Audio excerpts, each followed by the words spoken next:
নমস্কার। আজ I news Bangla পৌঁছে গেল খিদিরপুরের ১১৫ বছরের পুরনো হেমচন্দ্র পাঠাগারে। হেমচন্দ্র পাঠাগার তৈরি হয়েছিল ১৯০৭ সালে। এর ঠিক ৪ বছর আগে কবি হেমচন্দ্র বন্দ্যোপাধ্যায় পরলোক গমন করেন। তার স্মৃতির উদ্দেশ্যেই এই হেমচন্দ্র পাঠাগার। হেমচন্দ্র পাঠাগার দেখেছে অনেক ইতিহাস। যখন এই লাইব্রেরিটি প্রথম তৈরি হয় তখন এই পাঠাগারটি ছিল মনসাতলা লেনে। বঙ্গভঙ্গ আন্দোলনের জোয়ার এসে পড়েছিল খিদিরপুরের কিছু যুবক যারা অনুশীলন সমিতির মেম্বার ছিলেন, তারা সাহিত্যিক হেমচন্দ্র বন্দ্যোপাধ্যায়ের সাহিত্য প্রেরণায় তৈরি করেন এই পাঠাগার। তখন কয়েকটি বুক নিয়ে শুরু হয়েছিল এই পাঠাগারটি, আর ছিল একটি ছোট্ট বাড়ি মনসাতলা লেনে। আস্তে আস্তে লাইব্রেরিটি বড় হয়। তখন এটি চলে আসে মাইকেল দত্ত স্ট্রিটে আজিজুর হকের বাড়িতে। সেখানেও লাইব্রেরি তার বিস্তার করে চলে। তার জন্য লাইব্রেরিকে একটি পার্মানেন্ট ভবন দেওয়া হয় ১৯২৩ সালের ২২শে জানুয়ারি। এই লাইব্রেরির নিজস্ব ভবনেরও ১০০ বছর পূর্ণ হয়ে গেছে। এখানে আছে প্রায় ২৫,০০০-এর উপরে কিছু দুষ্প্রাপ্য বই। আরেকটি লাইব্রেরির ঐতিহাসিক দিক আমরা দেখতে চলেছি। এখানে এই সভাপতি ছিলেন নেতাজি সুভাষচন্দ্র বসু। এই লাইব্রেরিতেই বসে উনি তার কাজ করতেন, লেখাপড়া করতেন।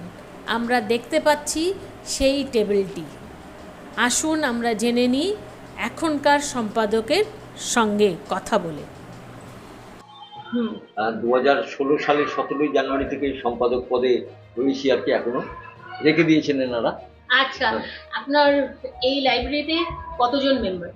হচ্ছে আজীবন সদস্য মিলিয়ে ১২৯ জন, আর সাধারণ সদস্য ২০৬। আচ্ছা স্যার, এই লাইব্রেরিতে তো শুনেছি ৫ টাকায় এখনো ১ মাস বই পড়া যায়। নিঃসন্দেহে একবার আপনি অ্যাডমিশনের সময় একটা ৮৫ টাকা সমেত ওই কার্ড নিয়ে ১২০ টাকা নেওয়া হয়, তারপরে সে ৫ টাকা করে সারা মাস পড়তে পারে। ৫ টাকা করে বই, ৫ টাকা তো এখন মানুষ খুঁজেও পাবে না, দিতে পারে না। তখন আর কি ১০ টাকা দেয়, কেউ ৩০ টাকা দেয়, কেউ ৬০ টাকা দেয়, এইভাবে দেয় আর কি, একসঙ্গে অনেকগুলো মাসের করে দিয়ে ফেলে। আচ্ছা স্যার, এখন কি বই পড়ার প্রবণতা তো কমে গেছে জানি, বাচ্চাদের কমে গেলেও আমাদের এখানে কিন্তু একদমই কমে গেছিল। আমরা এই দায়িত্বটা গ্রহণ করার আগে একবারে আমাদের সদস্য সংখ্যাও খুব কম ছিল। সেখান থেকে ধরুন আমরা ৬৬ জন সদস্য সংখ্যা নিয়ে শুরু করেছিলাম, সেটা এখন ২০৬। মানে বুঝতে পারছেন সদস্য সংখ্যা প্রচুর বেড়েছে। যেটা এই বছরে ১১৫ বছর ধরে এই লাইব্রেরি তার শিক্ষা বিস্তারের কাজ করে চলেছে। এই লাইব্রেরিতে প্রায় ২৫০-র উপরে সদস্য এখনও রয়েছে, তারা নিয়মিত বই পড়েন।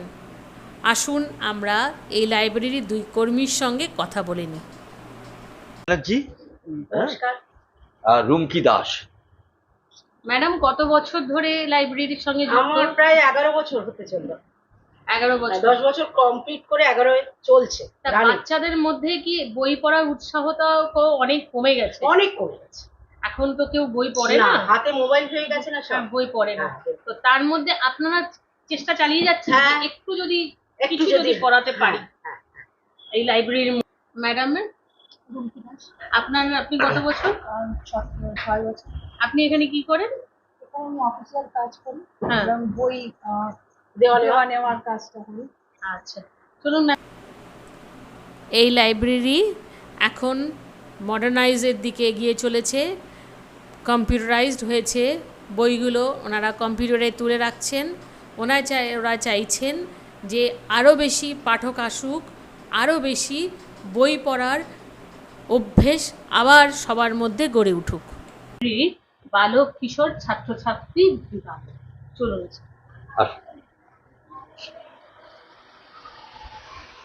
এইখানে পুরোটাই দেখবেন এটা বাংলা বিভাগ। বাংলার যা কিছু প্রচুর ধরনের গল্প, বই, পাঠ এগুলো সবটাই রয়েছে। কত বয়স থেকে কত বয়স অব্দি বই আছে? এটা মোটামুটি 16 বছর অব্দি, মানে একদম ছোট থেকে 16 বছর বয়স অব্দি পাবে সবকিছু। আচ্ছা, আমরা খুশি হলাম জানতে পেরে এই লাইব্রেরির সদস্য সংখ্যা আগের থেকে অনেক বেড়েছে। ক্যামেরাম্যান সুতপার সাথে উমেশ প্রসাদের রিপোর্ট।